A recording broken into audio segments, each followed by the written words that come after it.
Hi, my name's Emma, and I'm a huge book nerd. You're my library, always open for business, but you never show it. You're just sitting with it, but I know the score, and you're killing. Get ready to hear my 2018 reading resolutions and my January 2018 TBR, all combined in one nice little video. So we'll start with resolutions. So my 2018 reading resolutions are pretty simple. I'm not pushing myself too terribly hard because I have a lot of things non-reading related that I want to focus on this year. So reading wise, I have set my 2018 goal to 100 books on Goodreads. This past year I read 141 books. So I feel like 100 is a number that I'll be able to hit without having to stress about it. So then just month by month, the goals that I want to kind of try to hit is I want to read a lot more plays for fun.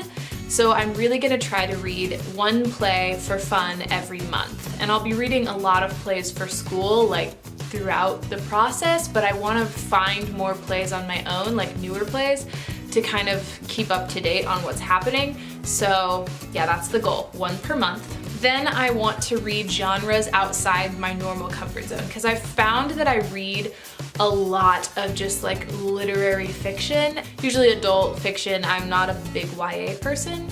So I want to kind of branch out. I definitely want to read more fantasy this year, I think. I've read some fantasy, I definitely have, but I haven't gotten super into it. I haven't read any adult fantasy unless you count A Darker Shade of Magic trilogy, which I've only read the first one, but I do want to read the other two because I did really like it. Yeah, that's the plan, is to read some more fantasy.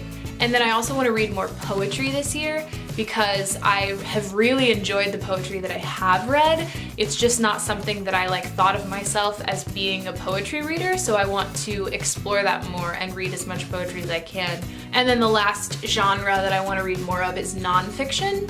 I've read quite a few memoirs, but I want to read a little bit more good solid nonfiction. Some of my favorite books, Columbine, I loved. I thought that was an amazing book, and that's a nonfiction.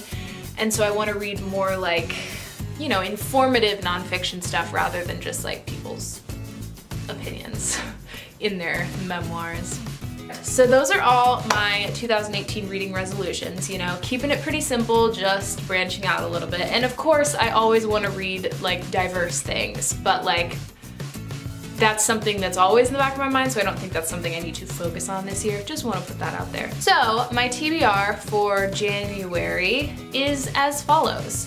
First, I really just want to start making a dent in Jonathan Strange and Mr. Norrell by Susanna Clarke.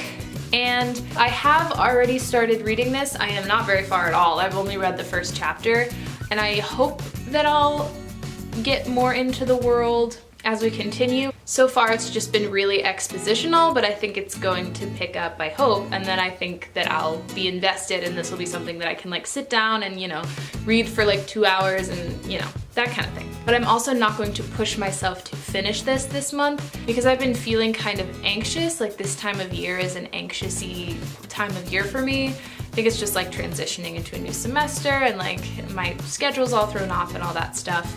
So I'm going to let myself read the books that make me feel better, basically. So if I feel like picking up a YA romance or something just to have something easy and comforting, then I'm gonna do that and not worry about these books on the TBR. Just a little disclaimer.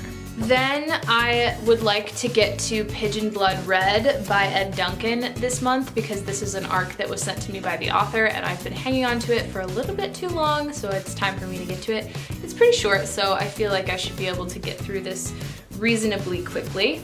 And this book is the first in a trilogy. It's a murder mystery action pack kind of thing.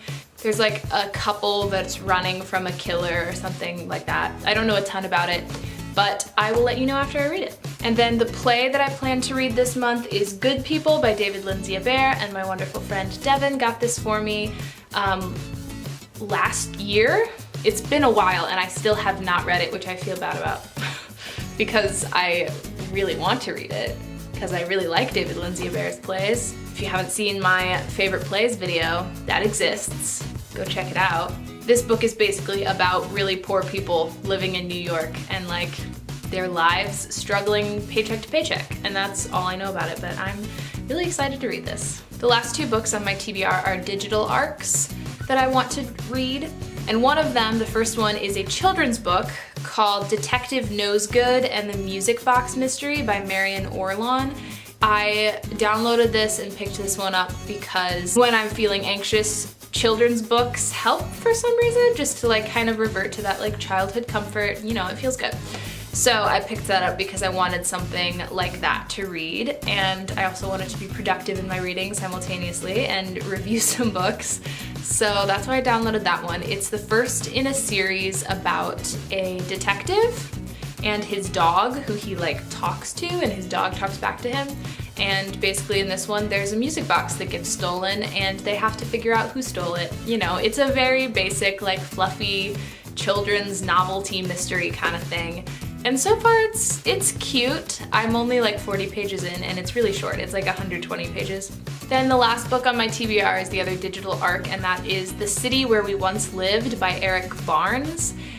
And I requested and downloaded this one because the synopsis says that it's like similar to Station 11. And I was like, I love Station 11. I have started reading this, I'm 30 pages in, and to be honest right now, I'm severely unimpressed.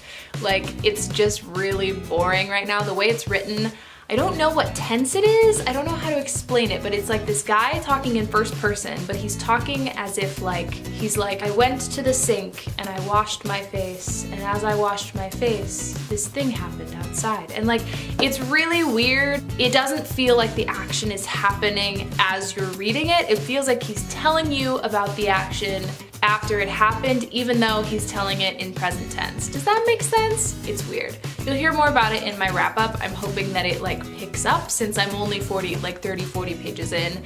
Yeah. So that is my entire TBR for January. Do not be surprised if these books are not on my January wrap up, because like I said, I'm gonna let myself read what I need to read to be comfortable right now. That's all I have to say. I hope you enjoyed watching this video. Thank you so much for tuning in. Please like and subscribe, and if you hit the little bell button, it'll notify you every time I post a new video, so that's a way to keep up with things. And comment down below what you plan to read in the first month of the year, what you're most excited about reading this year, and I will see you in the next video. Bye!